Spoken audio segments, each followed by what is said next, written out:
सब चलेंगे ना अभी, और आप लोग आज मेरा ख्याल है कम से कम कोई 2 से 3 हज़ार की तफरी है। मैंने अभी वीडियो भी और ऐसे लग रहा है बंद हो गया, थोड़ी जो चोर चक्के हैं जिन्होंने इस मुल्क को लूटा है वो दंदनाते फिर रहे हैं प्रोटोकॉल के साथ, और नाम के ऊपर 5 अरब रुपए इकट्ठे होते हैं 1 घंटे के अंदर, उसको पकड़ने के लिए उसके लिए 5,000 नफरी लगाई हुई है। सर इधर आ जाए, इधर माइक कैमरे पे आ जाए। मैं समझता हूँ ये खौफ है रियासत का जो जिसकी अक्कासी हो रही है, और ये अवाम का खौफ है कि अवाम का लीडर आ रहा है, उनके जैसा लीडर नहीं आ रहा जिसके पीछे को निकलता ही नहीं।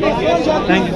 करीब 2 से 3 हज़ार के करीब तो मैंने देखी है पुलिस की नफरी यहाँ पे मौजूद है, और हमसे ज़्यादा पुलिस वाले खौफ से हैं कि पता नहीं क्या होने वाला है जैसे। और अब मैं तो ये कहूँगा कि देखें जो चोर चक्की हैं, डाकू हैं, जिन्होंने इस मुल्क को लूटा है वो दंदनाते फिरे हैं पुलिस के प्रोटोकॉल के साथ, और जिन्होंने इस मुल्क की खिदमत की, जिस लीडर के नाम पे 1 घंटे में 5 अरब रुपया इकट्ठा हो जाता है, लोग people trust with their money, तो उसको दहशतगर्दों की तरह ट्रीट कर रही हैं, और 5,000 के करीब पुलिस नफरी की हुई है। तो मैं समझता हूँ कि ये रियासत का खौफ है, पुलिस का खौफ है जो उनके दिलों में है, एक अवाम की हकीकी क़यादत की तरफ। सर खान साहब आज जाने की रीजन बता सकते हैं, आपको क्यों नहीं अंदर जाने दिया? खान साहब की गाड़ी को क्यों रोका गया बाहर से? ये बहुत इंपॉर्टेंट सवाल है। खान साहब की गाड़ी अगर अंदर चली जाती, इससे पहले भी एक गाड़ी यहाँ से अंदर गई हमने देखी, तो वो क्या हो जाता? ये तो इसका जवाब यही दे सकते हैं। मैं कोई ऐसी बात करूँ तो आजकल सारे बड़े हसास है, कंटेम्प्ट ना लग जाए, पता लगे अगली पेशी पे मैं यहाँ आ रहा हूँ। और इनको भी खान साहब आज माफी मांगेंगे,